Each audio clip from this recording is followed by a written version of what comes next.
All right, Legend of Korra, Book 4, Episode 5, I believe. Yes, I think so. When I first started the series of Korra, I was very fascinated with the villain because it put the show's theme in a gray area as to who's right and who's wrong. But immediately, he turned out to be completely evil and selfish, so I guess Korra was right in the end. Equality wasn't the answer, I suppose. Then the second season came up.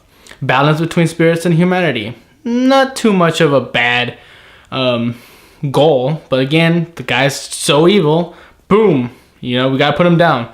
Then Zahir, freedom. Not bad. Even the show brought it up. It's like their ideals were not wrong, but they just went too far. And here I'm thinking, it's like, okay, now that they revealed it, there's no way the show's gonna repeat that all over again. Kuvera is clearly not going to be one of those who turns completely evil. She still believes she's in the right, and many of the viewers will believe she is too. But this episode just repeated itself. As soon as she threatened Varric and even mentioned learning camps to create loyalty amongst her followers to herself, I immediately thought, we're doing this again. We're just putting her in the wrong right off the start, clearly stating that Korra will always be in the right. Her options or her decisions will always be just and never question them. Because I really believe that this could have been a gray area. It's like, Kuvera, yes, could be seen as a tyrant, but at a certain point in this episode, you realize that she couldn't have been completely wrong. Sue was decided not to do anything, even when all the other world leaders were saying the Earth Kingdom respects you, they admire you, you've accomplished so much, you could bring peace and order back to the kingdom. She's saying, no, don't want to. I don't want people to hate me, to see me as an aggressor. It's like, well, you kind of have to. People are dying in the streets, at least I assume. We saw bandits, but we never saw people actually dying of starvation or dying from riots. So again, no aftermath was shown, so I don't know the full extent of the chaos that happened throughout the Earth Kingdom. But Sue probably could have saved lives if she just stepped in and done something. But she decided, nope, I can't. It goes against everything I believe in. It's like, well, you believe in order and a structure, so bringing that into the kingdom shouldn't be totally against what your beliefs are. But again, she did nothing. She just stood back and pretty much, I guess, let Kuvera. You can say no, she went out there to stop her. It's like, no, she clearly did nothing to do anything. Because Kuvera was put on a pedestal at a very young age. Sue brought her in, trained her and saw potential in her, and essentially told her that she was meant for greatness.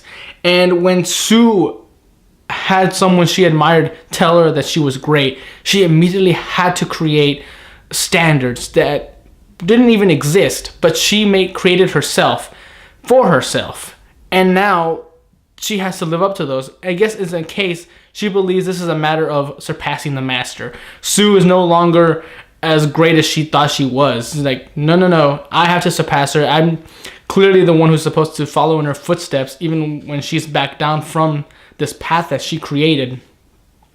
So now I have to do all this by myself. I have to unite the kingdom.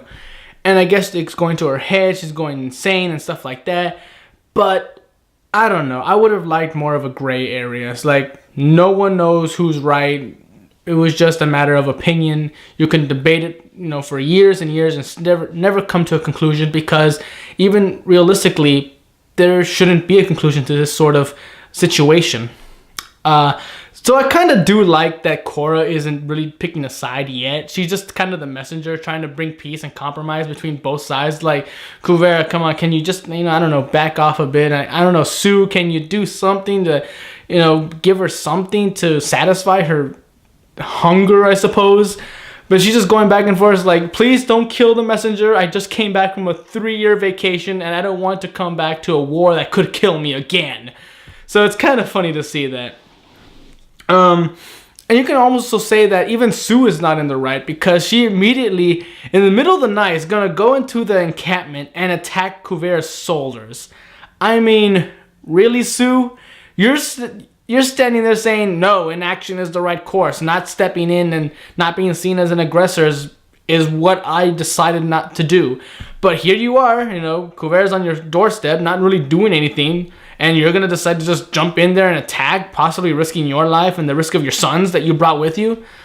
But I don't know. Again, maybe it's an emotional stage, like they're threatening me. I have to come in and save my city. Like, calm down. Kuvera hasn't really done anything, and I do like that Kuvera mentions a peace treaty of sorts. Like when Korra says, please don't do this. Kuvera's like, all right, I'm willing to give peace here. I'm not gonna make a single move until you talk to Sue and at least let her come talk to me and negotiate some sort of compromise. And I kind of like that. So as far as we know, if Sue didn't come in and attack in the middle of the night, maybe Kuvera would not have done anything. Maybe she would have kept her word and somewhat redeem her actions against threatening Varric and even Bolin and the learning camps and everything. Maybe she could have been redeemed by saying, I won't make a single move, and she keeps through with that promise. It's like, I didn't make a single move. I do not want to attack my hometown. It's really not something I want to do. It's just something I feel that needs to be done if the situation calls for it. So I kind of do like that. And yeah, at the same time, when it came to Kuvera being shown as a villain and I guess irredeemable by threatening her own soldiers, I guess they're trying to give Bolin a reason to go back to Team Korra. But I don't know. I think I would have liked a situation where he ends up fighting his brother, or even better, fighting Opal, his girlfriend, because it would have created such great tension, and it makes a realistic situation seem very sympathetic. Like, all right, Bolin has certain beliefs that differ from his own family and even his own girlfriend, and that's actually possible in real life. You can actually care for someone but still believe in the complete opposite of what they believe, and they'll bring you to blows. Even if you don't want to hurt each other, there's going to come a situation where you have to conflict. But no, it's like, no, Bolin has to leave Kuvera for some reason, so let's make her evil, and so he can go back to Team Korra. We don't want to create that much conflict. But I know it comes to mind again that this is still a show directed to children, so to put in that kind of drama and political intrigue is not gonna fly. But I don't know. It just seems like if you're gonna, put in a situation like this, go all the way. Don't half-ass it. It just seems kind of And speaking of Bolin, there's some nice action here with him. And I was also kind of wondering, where's the lava bending? When he's fighting the metal suit guards, it's like, come on, man, why are you just jumping around throwing rocks? Use some lava. And it's like, finally he uses lava. Although I am surprised that those guards have survived. I don't know what those suits are made out of, but I don't know. I think they would have come out with sunburns. It's freaking lava. And what other thing happened? With Julie and Varric, I don't know really what to think of Julie's sort of betrayal of Varric, because it just seems kind of out of nowhere. Well, not really out of nowhere. Really just late in the game. We've been with Julie and Varric since season 2, and we already got a hint that Julie was fed up with his bullshit, but it should have been done a lot sooner, I suppose, because now it just seems like what's going to happen with her. She's clearly showing some character growth, but really, where's it going to go? It's just probably going to create conflict between her and Varric, and that's going to be a subplot that's going to be sort of resolved near the end of the season, because I can't really see her as a replacement for Varric as head scientist. We don't know exactly how intelligent she is, or even if she's capable of filling in his shoes. And we don't even see her as a fighter either. So, I don't know, maybe as a secretary, but again, that's not going to be much for her to do. So, I don't know. It's nice to see character growth inside characters like this. Like, yeah, we've seen her since season 2. I want to know more about her if we're going to be with her this long.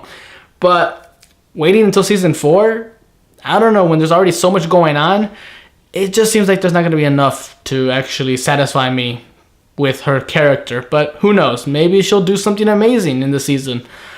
And Varric seems to finally have a conscience. That was kind of funny. Like, it's this little voice in my head. So annoying. Voices in my head are bad. It's like, It's like, okay, Varric, you're still just as hilarious as always. And I can't wait to see what you go with this. And other than that, there's not much else I can think of. But yeah, I mean, it would have been nice to have more of a debatable situation where, like, what's it gonna be? Inaction over aggressive action. Who was right, who was wrong? Maybe Kuvera was right to a certain extent. Or maybe Sue should have taken some steps towards bringing order to the entire nation. Maybe she could have been in charge of the whole thing and just let Kuvera be like her arm. She's the one out there reaching out to the cities and towns. But when it came down to final decisions, she'd be like, no. If they don't want to join, let's not push it. There can be conflict between the two in that case. But something, Sue, come on. You have to realize that the nation is in trouble. You could have done something to step up and really helped a lot of people. And I don't think that would have been against your beliefs. I just think you decided not to do anything because you didn't want anyone to hate you. You didn't want to create this huge conflict. You were technically running away from conflict. And when you think about her life of running away and just being part of groups and everything, never really staying in one place or location, it kind of does seem like this is something her character would do. She's not one to actually put herself in the center of attention. No, she just likes to play around and play it safe, not really be seen as important. She just wants to kind of be in a place where she can just play, have fun. Everything's all nice and sunshiny. Like, no, Sue, come on. You gotta step up to some extent. But either way, again, I would have liked a more grayish area situation with this show, but I guess it was too much to expect. So I guess we're just supposed to fall behind Korra, saying, yeah, whatever action she decides is right. Kuvera is clearly 100% in the wrong. Or maybe later on she'll redeem herself. So, like, maybe she's not too bad, but I don't know. And I'm wondering where the super weapon is gonna come up. Maybe that's gonna be the main climax. It's not gonna be a battle between Korra and Kuvera. It's just gonna be, near the end, Kuvera finally realizes she went too far when the super weapon is released, and now it's gotta be everyone teams up to take it down. Now I don't know what's gonna be. Maybe I'm laughing because usually when scientific experiments go wrong, it creates supervillains. So now I'm just imagining maybe Varric turns evil. He's just like a super-powered spirit animal or something like Tarlak was, and I didn't really like that, so maybe they won't be that good either way. Or maybe it will. Man, it's Varric. He's hilarious already. He would make some sort of a good villain. But either way, at this point, I don't know really what to expect of the season. But for now, yeah, I would have liked more of a grayish area. So hopefully the next episode brings us back to that gray area. Until then, I'm Tony Dragon. Bye-bye.